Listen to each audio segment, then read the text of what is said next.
I'm stunned. I don't know. I thought maybe 50 people would show up. I am just so impressed. Thank you all for coming. This says a lot about Scott County. It says a lot about people who care about history. And I just can't thank you all enough for being here. This is the official opening of Americans and the Holocaust Travel Exhibit. It has been over 4 years in coming here.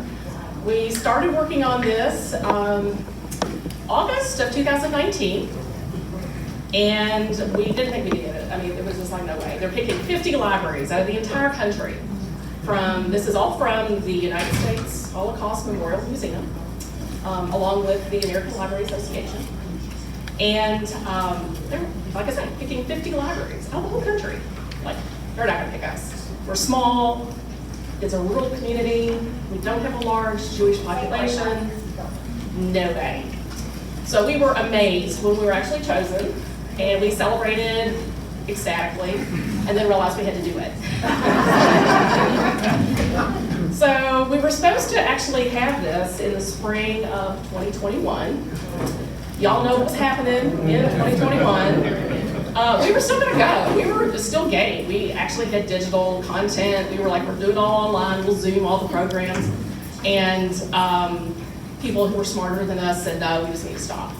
So it all went pause and only started again after it was cleared to be safe enough for people to come together. So we were put in the back of the line at that point. So we were reassigned. We're now the very last library to have it. So, it goes back to Washington, D.C. after us.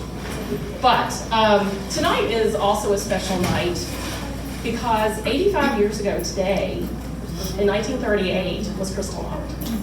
For those of you who are not familiar with that, that was an orchestrated violence against Jews in Germany.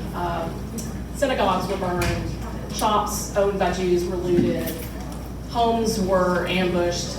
It was horrific. 30,000 men, at least, were rounded up and sent to concentration camps just from that. The world was horrified, as rightly they should be. Not that there hadn't been warning signs before, but that really got everyone's attention that things were not going to ever be the same again. So the questions that this exhibit hopes that we can answer is, what did Americans know? What did they know before that date? What did they know after? What did they do? Did we do enough? Did we do the right thing? Lots of questions. It's easy to look back 2020 and think about it, but think about it in the moment. What was going on in the 30s in this country? What was going on in the 40s? So that is some of the issues that we'll be tackling for the next couple of months. This hopefully will come about very clearly because we have amazing historians coming to present programs for us. Now, I want to make sure I got everybody's name right. I've seen a few of them here tonight. I don't know how many are actually here. You're here tonight. But I do want to thank especially Jerry Adair. He was one of the first people I called about this. I'm like, help. And he's like, I've got ideas. I teach a Holocaust class. So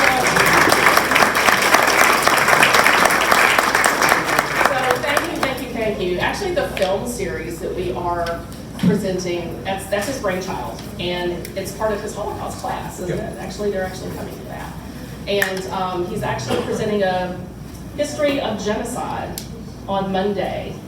I hate to say this, but I'm looking forward to that. I know it sounds bad, but I know Jerry's an excellent speaker, so it's going to be profound. So he was just a huge help, lots of ideas. Also, Dr. Cliff Largelin, I've seen him here. Where is he? There he is, thank you. Georgetown College.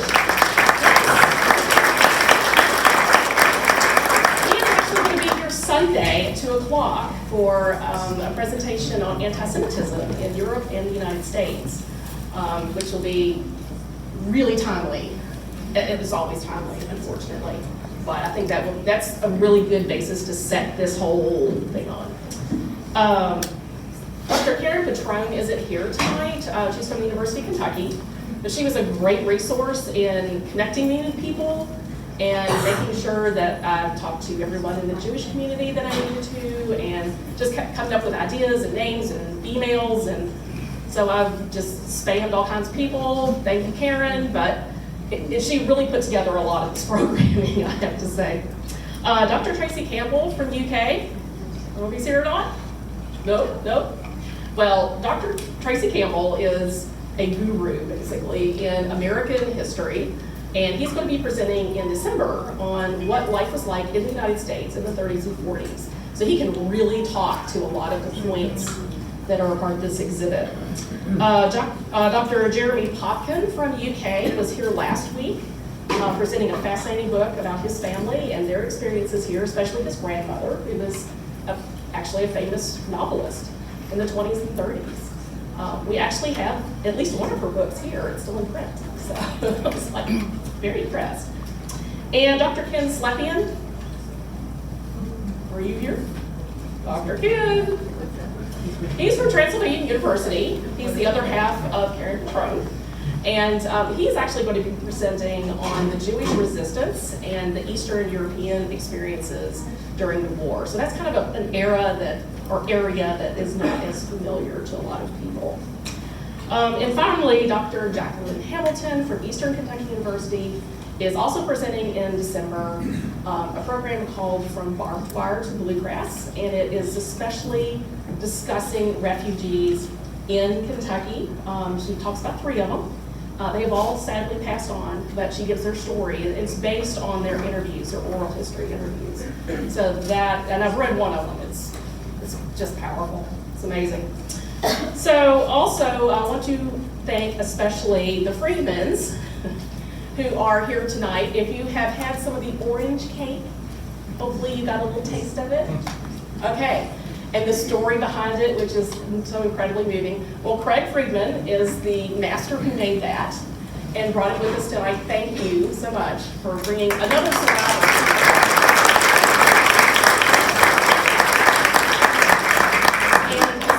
Thank his son Parker. Parker is like one of my heroes. He has, on his own initiative, reached out and sought to educate people about the Holocaust. So at the back, there is a table with some VR headsets. I don't know if you see anybody wearing them. Okay, well, in those, they're loaded with information from the Shoah Foundation. So it's good stuff. But we're talking survivor stories, a drone tour, basically, of Auschwitz, which is wow. That he has very graciously offered us to use those for group tours. So while some of the kids are going through the exhibit, some will be doing that, we'll just fan them out everywhere, because we have had lots of schools want to come and do tours. So thank you, you've saved this. So yeah, it's very awesome. But tonight, our most honored guest, I should say, is Ms. Alice Goldstein, who is one of the very rare local Holocaust survivors. And she is here to share her story and that of her family. She has a book, actually, Ordinary People. We have it in our library. We'll have another copy soon. And please read it. It's really good. I've actually read it myself. So we want to thank her and give her a very warm welcome.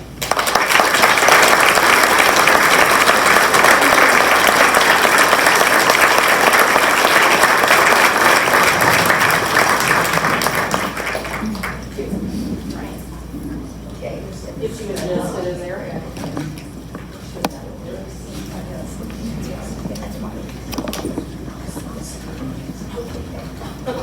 I'll never get up again. Can you hear me okay? Okay, this is great. I'm so impressed by the fact that you've been able to get this exhibit here and by the number of people who want to see it. It's so important. And I think it's an aspect of the Holocaust that we usually don't think about at all.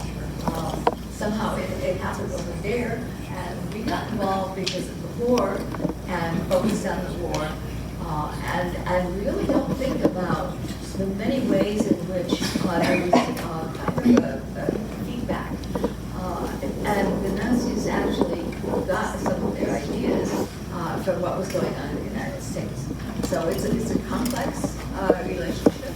And you'll see when I tell my own story how actually there are little bits and pieces of the story of what happened in the United States embedded in my own story. So it was something that touched everybody's lives who were alive and active at that time.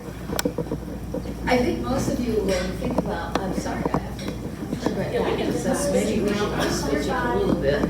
You okay? Yeah. We don't want to dump her on the floor.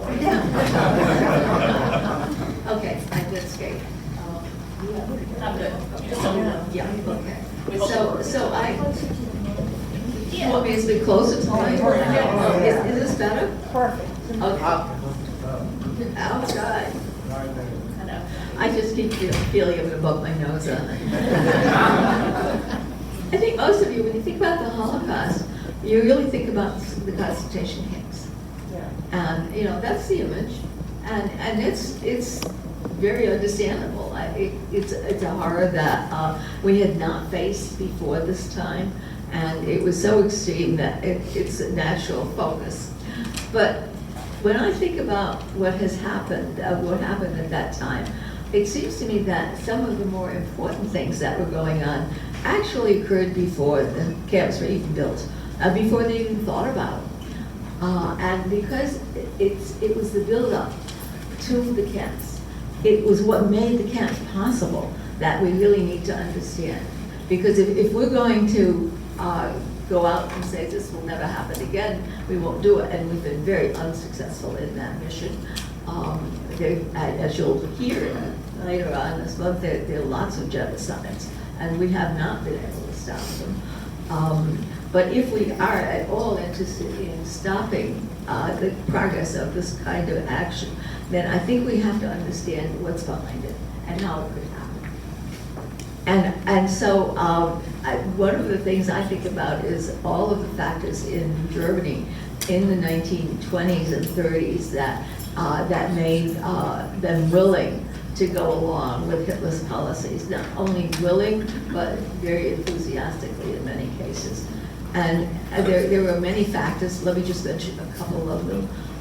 One of them was an extreme belief in the Aryan race, that Germans believed that they were a special race, and that they had their roots go way back to the mythological times, and that they were better than anybody else. And so, by comparison, the rest of the world was really not very important.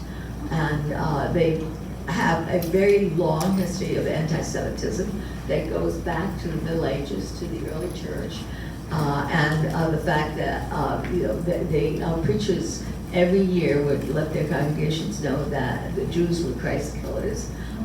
It was deeply embedded in the thinking of a large part of the German population. So those are two really long-standing factors. Anti-Semitism was very ancient, and it has a very long life, as we all know. So on top of that, then there were the current economic hardships that resulted after the First World War. The terrible reparations that Germany had to pay that did not enable them to build their factories again, and they had a very weak government, the first democratic government that they ever had, and they couldn't control the economy. My mother used to tell me that when she was working in the late 1920s as a secretary and office manager, she would bring a suitcase to work with her on payday, because they would have so many bills to pay just the salary that she'd need not even a briefcase, but a suitcase to fit them all in. And then she would rush to the store to buy something before the value of that week's pay was even less. So there was a great deal of economic insecurity. There was political insecurity because of the weak government and the rise of communism in Russia, and that was spilling over into some of the labor people in Germany. So there was that also. And so, and a lot of people just felt very insecure. They didn't know what their future was going to be, and they felt left behind. They didn't seem to be part of the modernization and the urbanization that was going on. And so that when somebody came along and was a very good speaker, very powerful, and promised them that they were going to have all these wonderful things, that he was going to have cars for everybody, there were big highways all over Germany, that the trains would run on time, that everybody would have jobs, and that everything was going to be much better. They were ready to believe him because they looked around and things were miserable for them, and they were feeling they were left behind. And so they were willing to go along with that. And in a situation like that, it's also very easy to find a scapegoat, somebody that you can blame it on. And Germans, because of their history and because of the current situation, picked on the Jews. Hitler was very, very anti-Semitic like from his early beginnings, and he played up on that.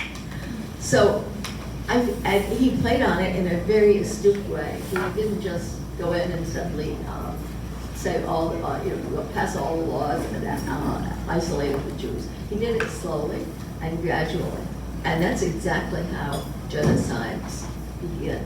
I just heard an interview with Deborah Lipstadt last week, and what she said was, genocide never begins with guns, it begins with words. And so that's how it began in Germany. And I'll tell you the story about family, and you'll be able to see how that actually worked itself out. And you'll also be able to see how what the United States was doing at that time and what was going on over here had an important role to play in how Germany began to develop this program against the Jews. The initial policy of the Nazi Party was to make Germany free of Jews, Judenrein, Jew clean. And so that was the sort of guiding principle for the first decade of Nazi power. So let me begin by telling you a little bit about my family. We moved from Alsace, which was in France, to Germany about the time that America was being colonized, so in the 18th century, early 18th century. And we lived in a very small town in a quarter, the southwest quarter of Germany. If you sit on a hill in the middle of the town, you look one way, you can see Switzerland. You look the other way, you can see France. Just in that little corner. It was a farming town. People lived sort of in the middle, and then there's a wall a little bit around it because that particular location had been historically a place where armies would go back and forth from Switzerland to France to Germany to wherever. And so they had a wall to protect the residents, and then all around it there were forests. And you can see the arrow is the location in that village where my family bought a house next. Keep going. Okay. So my great-grandfather moved to the village in the 1860s, about the time of the American Civil War, that they moved to this particular village. And he bought the house on the left. It was 3 stories. They opened a store at the first floor. He had sort of scouted out the village and realized that nobody in that village, there was no household goods store available in the village. And so that's when he opened up a household goods store. The family lived in the 2nd and 3rd floors. The guys left the slides down. It's still there. It's still a store. The store was very successful that my great-grandfather built because it was needed and the people in the village and the farmers from the outside were really happy to have it. And so things were going really, really well. My grandfather inherited the store when he was older than me. He was the man of the 90s, 1890s. And he married a very beautiful woman. She was blonde and blue-eyed, so she was really a typical, stereotypical Aryan-looking woman from a long line of rabbis and cantors, such as she was very orthodox. They had 4 sons. My father's the one on the left. And the boys grew up in the village. There were a couple of other Jewish families, but most of their friends were Catholic. It was a Catholic village. And they were completely integrated and accepted into that village. They went all the way through the school system and even attended high school, which was a little bit unusual because most of the boys and even the girls had to leave after sixth grade to go work on the farms. They needed the labor. But these boys all were educated through high school, and they were very active in the drama club and the local school paper or whatever they were putting out, certainly in the sports clubs. And they were welcome everywhere in town. People had said, you know, they never had to knock on a door or ring a doorbell. They could just walk in because they were all one big family, a group of friends. When the First World War broke out, my father and his older brother were old enough to join the army, and they actually volunteered, they enlisted, because they wanted to help defend their fatherland. So they thought of themselves as German and fully integrated. They both spoke French, so they were put into the quartermaster corps to help obtain provisions once the German army swept into France. And they both survived the war. Well, once the war was over, and all of the sons had by then grown up, of course, they all decided that this little village was really pretty boring and there were not many opportunities. And so they decided, except for my father, they decided to move away to the cities. So they went to Berlin and they went to Frankfurt and a couple others, to other places where they could get more education and where they could then find good jobs. My father agreed that he would stay in the village and he would take over the store. But in order to do that, he would have to learn how. So he went to the city nearby next. This is the city of Freiburg. It's a large, not huge place, but it's a very beautiful and progressive area. It has a very famous cathedral, and its university is still considered one of the best medical universities in Germany. So it was a really very cultured, very exciting place. And my father was able to apprentice himself to a wholesale store where he was able to learn how to order things and where to buy stuff and how to run a business. My mother was born in Freiburg City. She's the middle girl, they're three cousins, they're all only girl children, so only daughters, and they were all good friends. But they grew up in the city and had a very cultured urban lifestyle. My mother learned how to play the piano very, very well. She was trained as an office worker, so she was working as an office manager at the time that she met my father. She was well educated, took a lot of courses at the university. Her boyfriends were mostly university students. They went to the theater, they went to the opera, the concerts.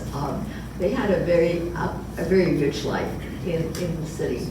But apparently when I met my father, it was kind of love at first sight. And so she agreed that she would give up this very cosmopolitan lifestyle to move to a small village. And so they did. They were married in 1930, and I was born in 1931. You could recognize me, of course. I was the only grandchild for both sets of grandparents. So I was kind of spoiled. I had a lot of wonderful toys. And those toys really attracted the children in the village. They loved to come over and play with me. They would take me out for walks, but mostly they liked to play with my toys. I didn't care very much about what I was doing, but they loved my rocking horse. I had a toy kitchen. So I had stuffed animals. I had lots of dolls. So it was very attractive. And I was very popular in the village. And things were really, really going well. This is a picture of my parents. I must have been about 2 at the time. So it was taken maybe at the beginning of 33, end of 32. And it's probably the happiest picture that I have of my family. Things were going really, really well. The business was thriving. My father had learned well how to run it. And he had bought a car, which was a big prize in the village. It was the first car that anybody in the village owned. So they were really proud of it.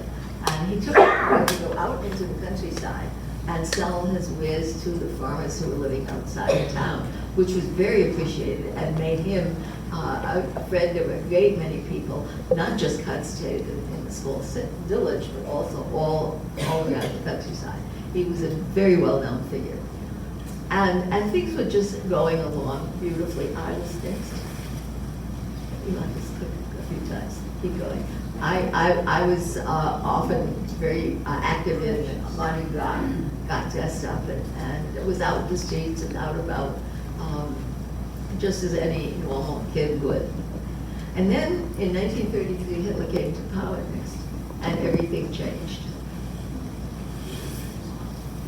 They suddenly, oh no, go, yeah, it's okay. I'm going to the next one. The first thing that my father really noticed was that at his soccer team, he had been playing soccer in high school, and when he came back to the village, he continued to play soccer at the village team, and he was, a popular part of the team. And when Hitler came into power, one of the first things he said was that Jewish team members of whatever team would have to leave because Jews are physically inferior, and so they're bound to make the team lose if they stay on the team. And so they told my father, the people on his team, told him that he would have to go. They realized that he was not making a team lose, that he was a good player, but they were considered themselves good Germans. And one of the big hallmarks of German mentality was that you have to obey orders. And so they were going to obey this order, which was a stupid one, they thought, and they were sure it would change. But meanwhile, they would obey it. And so my father had to leave the soccer team. And in the winter of that year, he also had to leave the bowling club that he had been a member of. And so he was being pushed out a little bit. In the spring of 1934, the Glee Club, of which he was also a member, the Village Glee Club, gave their spring concert. And at the end of the concert, the choir master got up and said, okay, we will now sing the German national anthem and give the Hitler salute. And my father had a lot of self-respect, and he knew what that meant. And so he didn't do it. He stayed seated. And somebody told me many years later that they kicked him out of that Glee Club as if he had been a rabid dog. He just didn't want to have any kind of negative behavior of going against the norm. And so we became very isolated. People began to realize that, they heard all the propaganda. There were posters everywhere. There were loudspeakers on telephone poles blaring anti-Semitic items. And people became scared to be seen with Jews. And so when we were outside, they would cross the street rather than coming over and saying hello. They would go the other way, so they didn't have to be seen with us. All the children who used to love to come and play with my stuff and take me out disappeared. And over a period of a year, I lost my friends, and I began to be, I have to play by myself. When I was out on the sidewalk, I remember this, I was chased out of the sidewalk. I told that I was a dirty Jew, I was polluting the sidewalk, and I should get off the sidewalk and get out of sight. And so I ended up being really isolated and spending my time inside with my parents and playing by myself with my parents, but not with all the children who had been so happy to come to my house. And so gradually the family became very isolated within this village, where they had been such an important part of the social and commercial life. In 1935, as you probably know, a series of laws were passed, the Nuremberg laws, and one of them was that it made Jews non-citizens of Germany, so we lost any protection that we might have had from the legal perspective, and it defined who Jews were, and for all of these activities and these laws, the Nazis had been very much inspired by the Jim Crow laws in the United States. And so a lot of the, I couldn't use public drinking fountains because Jews were not allowed. I couldn't go to cafes to have ice cream because Jews were not welcome in the store. The definition of who was a Jew was not as strict as the Jim Crow laws, which said one drop of blood, but the man responsible for that definition stopped at one grandmother. So anyone who had one Jewish grandmother became a Jew. So these laws were very restrictive, and they really put Jews into a non-citizen category altogether, very much apart from what they might have been before that. At the end of 1935, the Nazis declared a boycott of stores, Jewishly owned stores. And so my father's store, which had been really a key service in the community, was told, he had closed, and he couldn't buy things anymore from his wholesalers. And the people in the village couldn't go shopping in the store. They were they were agreeing with the law that you don't buy from Jews, but they also were frightened because Hitler used scare tactics among the general population as well. They knew that there was Gestapo stationed at either end of the block where the store was located. And if they saw somebody coming into the store, the next day that family would get a visit from the Gestapo and be told, we saw you buying from a Jew store. If that happens again, there'll be a problem. You'll pay for it. And so it's not just that as Jews we were finished, but the population itself was also intimidated. The only person who spoke out against it was the Catholic priest in the church who gave Sunday sermons, urging people to come in the back door, to come at night, to help support the family as much as possible. We just barely managed to survive. My parents at that point decided that it was really, there was no point in staying in Germany and bringing up a child in that kind of an environment, that it was just too often. And so they looked around where to get out. And they went, they looked, Palestine was not possible because the British had closed it for immigration. There was a conference in Evian in that period that the Nazis held to ask countries how many Jews they would take in, because Germany just wanted to get rid of the Jews. They were willing to send them out. There was not one country in the entire world who said, we will take in any number of Jews. Britain said, we'll take children. And the United States said, we have a quota, and they can apply through the regular quota system, and we'll take whatever, we have a quota. At the same time, the State Department was extremely anti-Semitic here. And the head of the State Department, I've seen the letter, wrote to the consulates and said, if you get an application from a Jew, delay getting that visa out. Make it as difficult as possible. And so we decided finally that the United States was better than anything else, but not good. But it was the only thing we could do. And so we had a cousin, my mother had a cousin who was living in New York, and we wrote her, and she was able to get someone who would write an affidavit to guarantee that we would be taken care of once we got to the United States, that we wouldn't end up on welfare.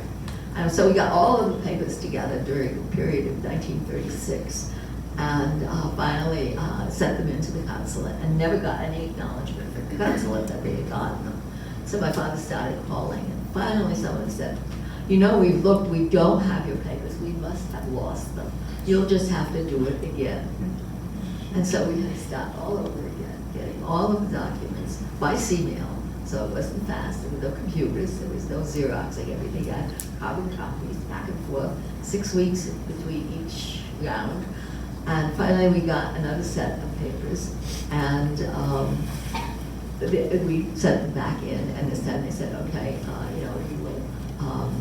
we'll process them, but you have to recognize this is 1936, the end of 36, that will take at least 3 years for them to be processed. So meanwhile, by 1937, I was getting ready to go to school, but Hitler had said that Jewish children can no longer attend public school.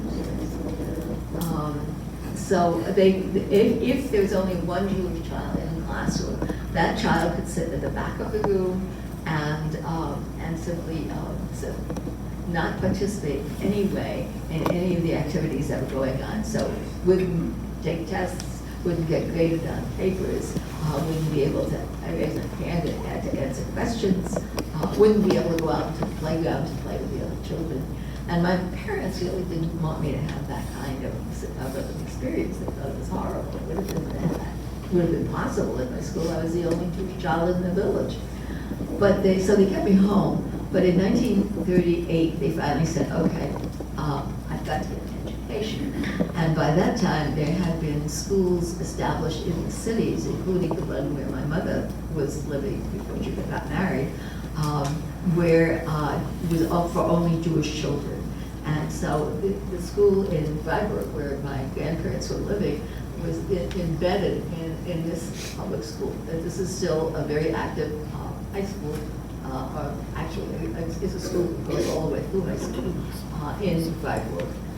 We had 2 basement rooms. We went in through the back door so that we would never see the Aryan children who were going to the school.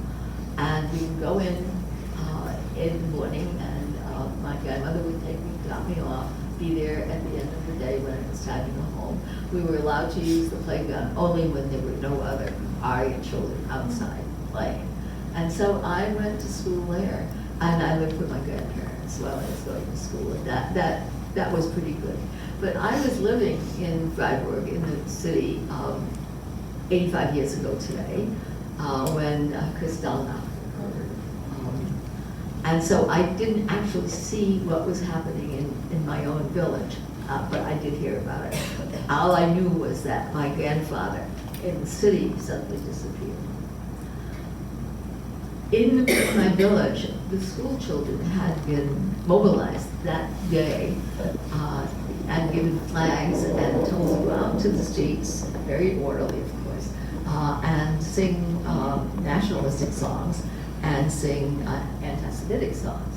And the loudspeakers on all the telephone poles would all play the same music, and so it was a lot of energy. And the kids with their flags, the boys who were in Italy wore their belts and their shirts and swastika armbands, and they were marching. Some of them had torches. And they marched up and down the streets of this little village singing these songs, and people in the village hung out their Nazi swastika flags, so it was all decked out. You can imagine how my parents must have felt. They were terrified, and there was nothing they could do. They locked the doors. There were heavy wooden doors. They locked the doors. They closed the shutters on all the windows, and they just had hope that people would forget that they were there. But that night, a group of men came into the village. They had been told exactly what to do. My father's was the only Jewish store in the village. They came right to the store. They tore down the door. They tore down the shutters. They broke the glass to the store windows. They went in. They looted the store. Anything that they could, they moved out into the street and piloted into the street. Then they went up to the 3rd floor, which was the apartment that my parents had. That's where they were living. They broke down that door. They stormed into that apartment. They took all of my parents' books, and they took my mother's sheet music. She had lots of sheet music for her piano.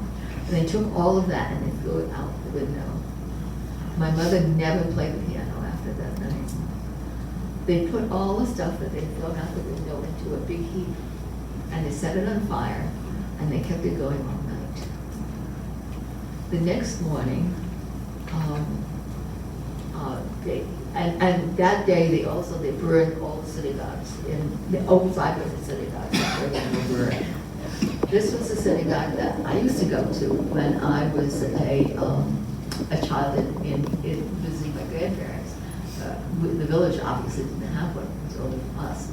But this was a very prominently located synagogue right across the street from the university. Next. This is what it looked like after Kristallnacht. No, just go sorry. After Kristallnacht. And I can remember walking by there maybe a week later and still the smoke from the fire. Well, the day after Kristallnacht, open lorries came into all of the towns and cities in Germany, especially in small towns, and they gathered up all of the Jewish men, anyone aged 16 and over, who was living in a particular place. So they came into into my village, and they picked up my father, my grandfather, and my grandfather's brother, who was also living in the village. And they put them on the truck. It was a beautiful day. Everybody could see what was going on. Nobody tried to stop it or object. They went from that village to the next one, did the same thing. They went around until the truck was full. And once the truck was full, they put it to the nearest railroad station. They put the men on railroad cars, and they sent them to Dachau. Dachau was the very first concentration camp that Hitler built in 1933. It was built to house political prisoners. These are the barracks. It's right outside of Munich. It was full of political prisoners and Seventh-day Adventists and homosexuals and other people that Hitler did not like. And so he thought that were different. And so by 1938, November 38, this camp was crowded. By that time, 2 other camps had also been built. They were all crowded. And all of a sudden, that day, 10,000 men were dumped into each of these camps. Some 30,000 men were arrested on Kristallnacht the next day. And they were dumped into these camps. And you can imagine what conditions were like. You know, they had been crowded to begin with, so now there were like 3 or 4 in one bunk. There was no food. Water and soup was all they ever got to eat. There was no medication whatsoever. The sanitary conditions were terrible. And the Nazis realized that it was so crowded that it was really bound to have all kinds of outbreaks of diseases.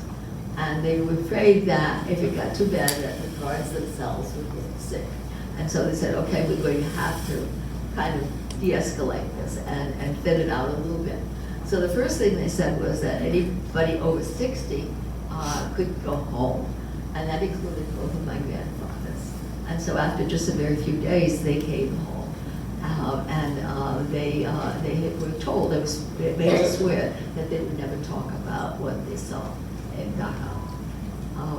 And then eventually they also said, well, anybody who was trying to leave Germany could do so, and could do so would get out of the camp so that they could get out of Germany. So my mother went to the Gestapo in the village and showed them the documents that we had filed with the American consulate to try to get a visa to get out. And on the basis of that, my father also was able to get out of Dachau. And he came home, his head was shaved off, and he had, I can still remember the look in his eyes. It was just so horrified. But he never talked to me about what had happened. He did bring back with him a souvenir. He always called it his graduation certificate from Dachau. He had a very good sense of humor. This was one of the very first yellow stars that was ever issued. The Nazis had identified different kinds of inmates of the camps, political prisoners and Seventh-day Adventists, with different symbols. But this double yellow triangle to form a star was the first used in Dachau. And the men had to sew it on to their clothing themselves.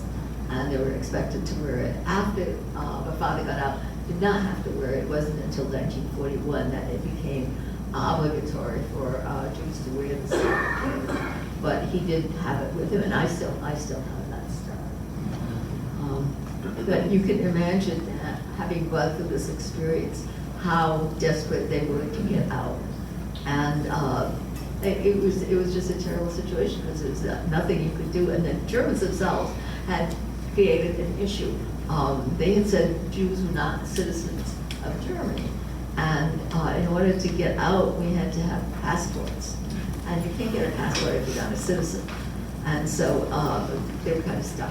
And the Germans solved the problem by issuing ID cards with a big red J on the right side, and the left side, as you can see.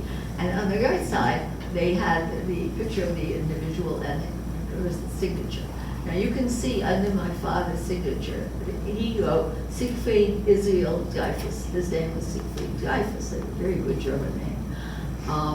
But the Germans said that Jews were not human beings, and so they don't need individual names.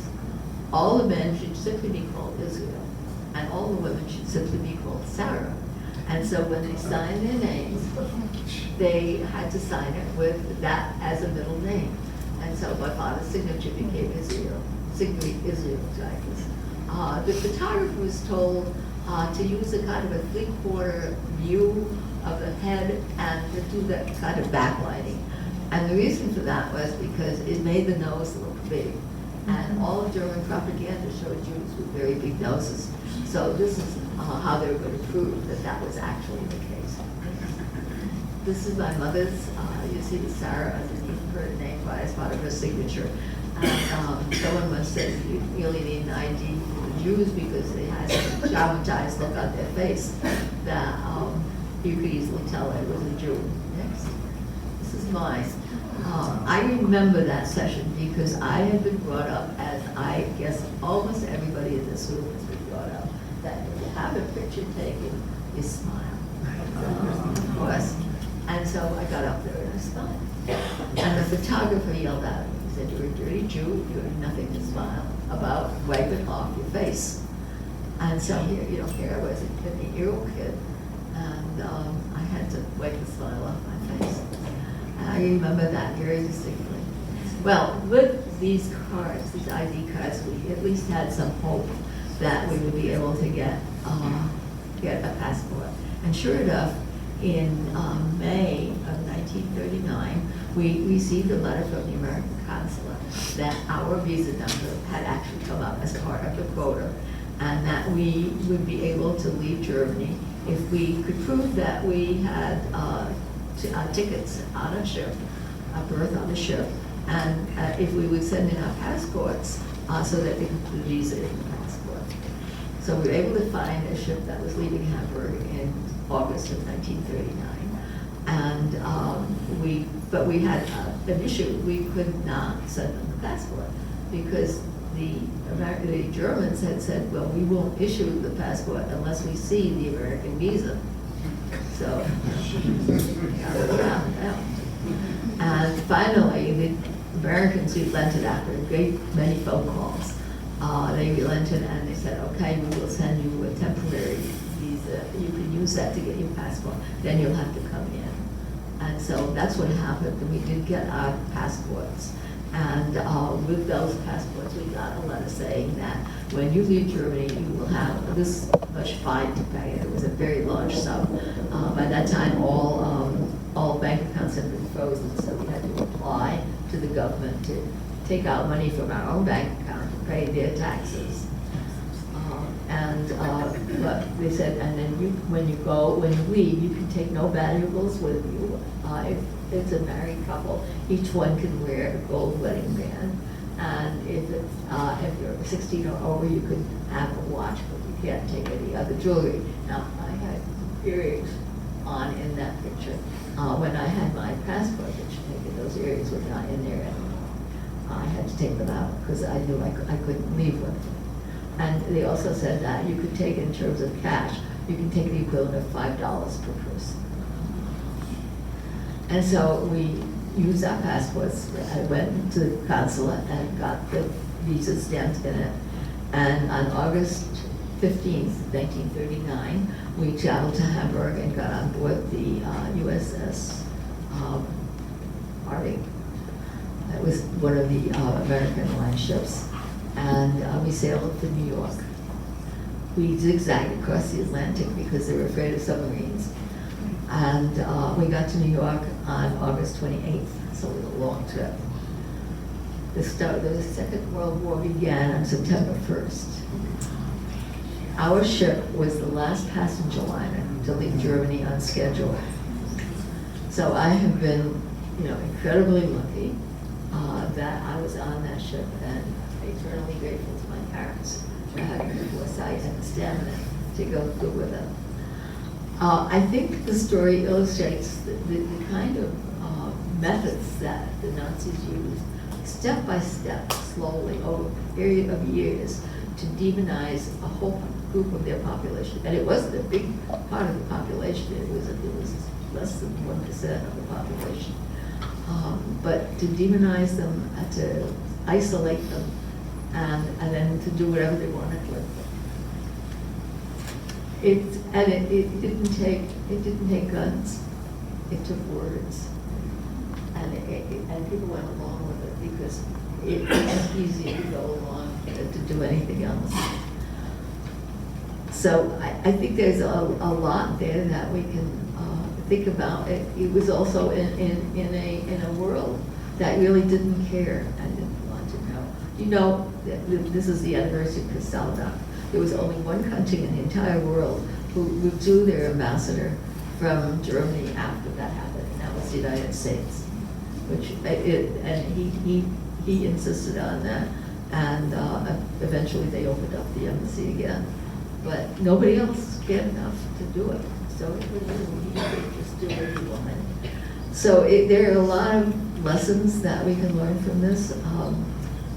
I'd be happy to talk about any aspects or what happened afterwards, what it was like to be a refugee during the war in the United States. But I'm going to stop here and let you ask questions.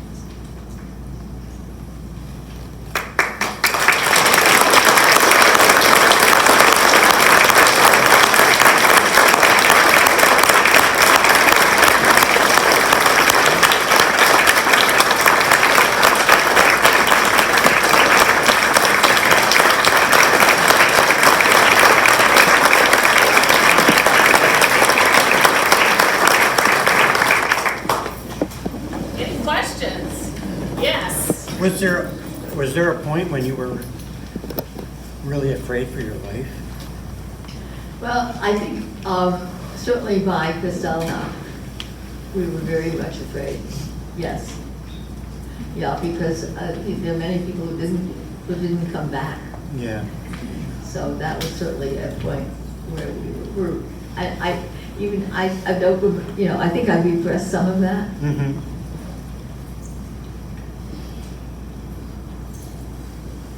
Yes.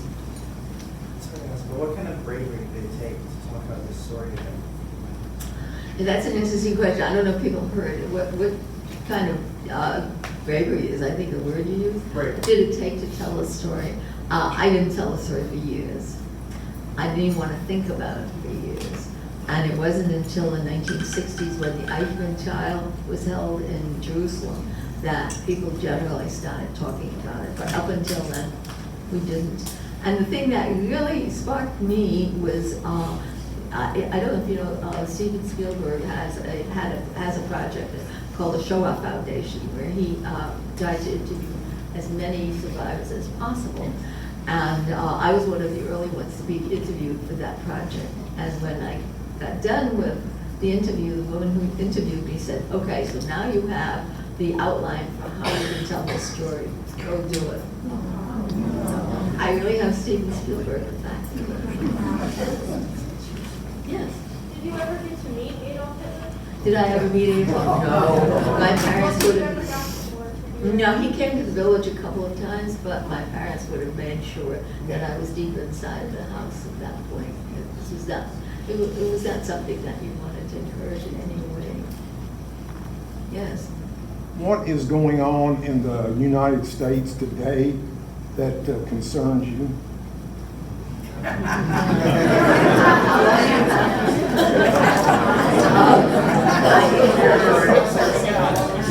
It's a serious question, and what concerns me most, I think, is that the words are so hurtful and they're so pointed, and there's so much more of it now than there has been, and that's been too. I was just this afternoon looking through some material I had, and in 1917, 1918, it was already indicators that this was going on, that there was an increase in anti-Semitism, and that people were categorized instead of looked at as individuals.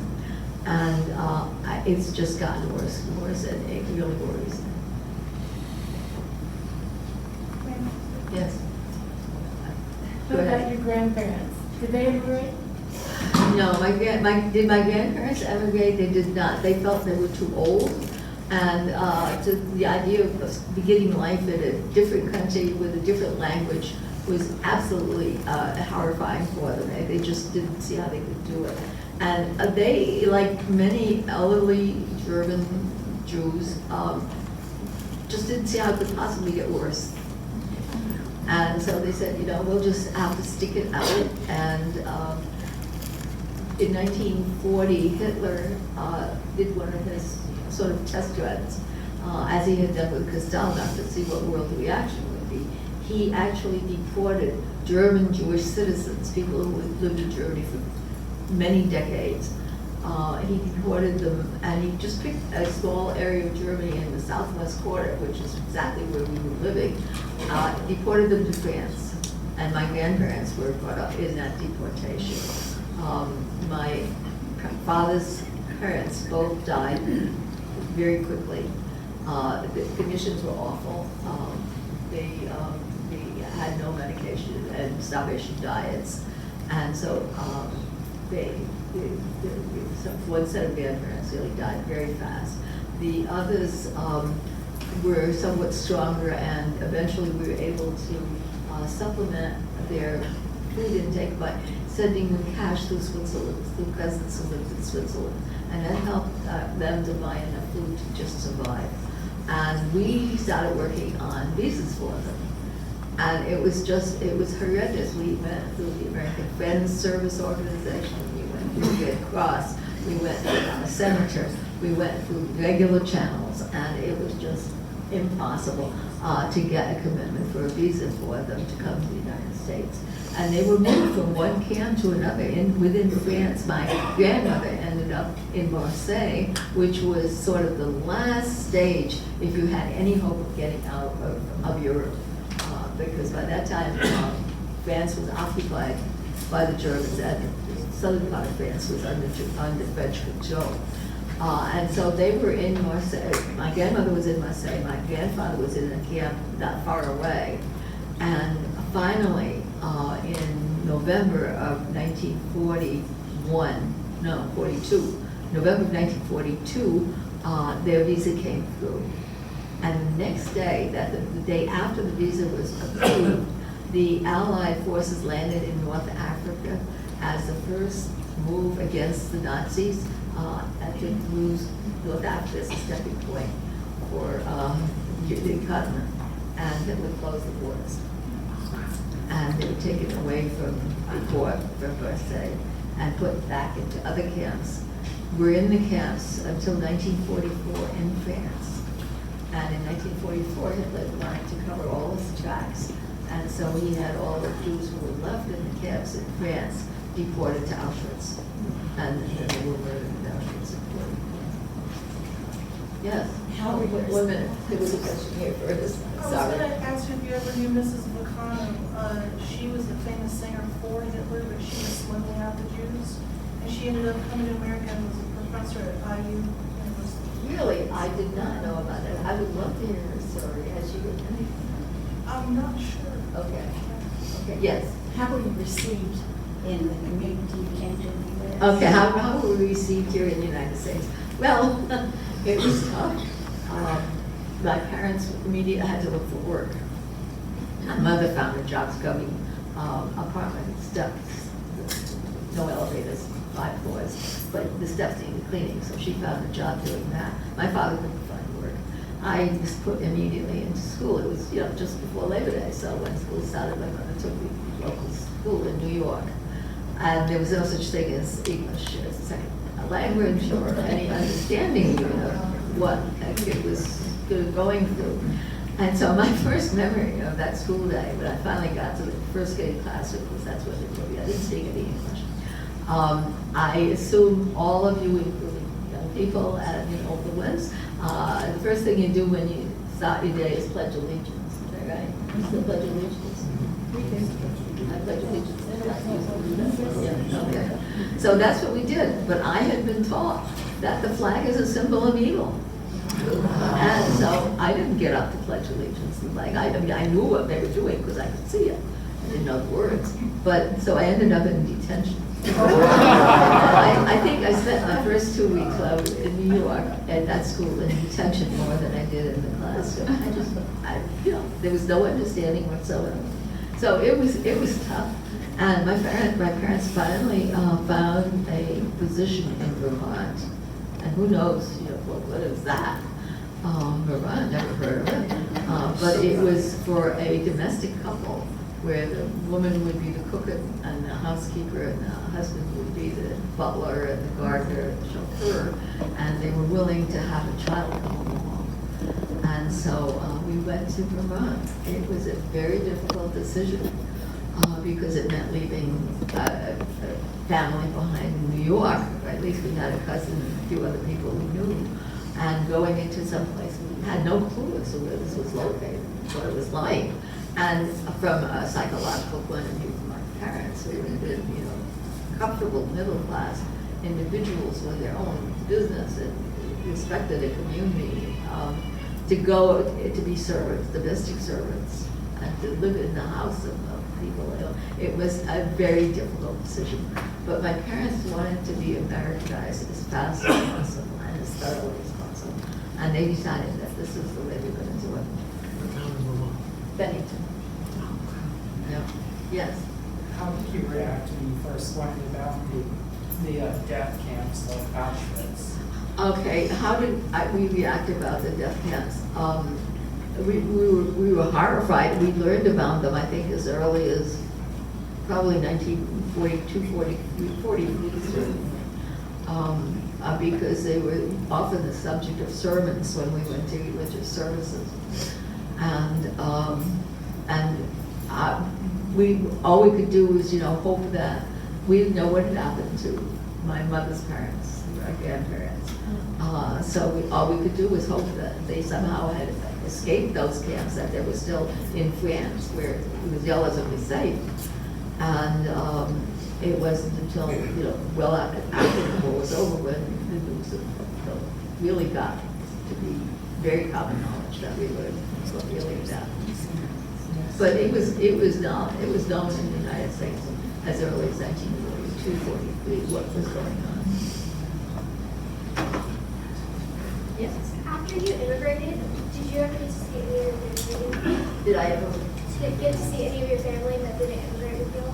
Okay, well, my grandparents had died, so I didn't see them. But I had 3 uncles, my father's 3 brothers. They all stayed in Europe during the war, and they all survived. And it was totally amazing because each one did it in a very different way. My oldest uncle was in a forced labor camp and escaped and was hidden by a non-Jewish family in his hometown. And he did not leave Germany after that because he said he wasn't going to give Hitler the last word. There's going to be at least one Jew left in Germany. And he actually organized a Jewish community in southwestern Germany again. So, I mean, it was a very tough thing to do, but he was really bound to do it. My youngest uncle escaped to France and was drafted into the Foreign Legion and stationed in North Africa. And so when the Allies landed in North Africa, they took over the remnants of what had been the Foreign Legion. And my uncle was part of that. He became a member of the Free French Army and helped to liberate Paris. And then settled in Paris for the rest of his life. And we saw him, visited him over there in Paris several times. So, and he came to the United States just to visit. My other uncle had this interesting experience because it's an example of the kind of pushback that some Germans are willing to do against some of his laws. This uncle was blonde and blue-eyed like his mother, and so he got phony papers, and he was married to a woman who had been non-Jewish and converted, and they lived in Berlin, of all places. And he was fine because he looked Aryan and he had oculus approval. And then somebody told on him and went to the authorities and said those are fake papers. And he was arrested. The Nazis didn't know quite what to do with the Jewish husbands of non-Jewish wives because they didn't really want to upset the non-Jewish families. And so they had gathered a lot of them in Berlin, and they were in a kind of a work corps. They did all kinds of jobs, rebuilding after bombing and so on. And finally, in 1944, they decided that they were Jewish and they had to go just like every other Jew. And so they indicated that they were going to move these men to a work camp in the East rather than keeping them in Berlin. But by that time, of course, everybody in Berlin knew what that meant. And so the next day, a few people just walked quietly in front of the barracks where these men were housed, just walked back and forth. And then the third day, there were like more people, like 50 people. And then by the fourth day, there were several hundred people walking back, not saying anything, not doing anything to disturb or to get them arrested, but just quietly walking back and forth. And the Nazis got the message that if they sent these men east, there was going to be a lot of Germans who were going to be very upset about what was happening. And so they said, okay, we'll keep them in Berlin and we'll set them to cleaning up after the bombings. And you know, at that point, Berlin was being bombed almost 24/7. And so they all had to go into these burning buildings and try to rescue anybody who was there and try to put out the fires. A couple of them died in the process, but almost all of them survived the war. And it's one of the a few examples of where there was a protest, a Rosenstrasse protest that really worked. My that uncle and his wife eventually they were displaced persons camps after the war, then came to the United States. And my uncle found a job in Louisville, and he's actually buried in Louisville. Kentucky experience, yeah. Okay, so I see the smile in the picture up there, and I still see the same smile. What's been the source of your hope? I just feel you dealt a hand, and you better play it the best you can. And being miserable and unhappy isn't going to make you feel any better, and it's not going to change anything.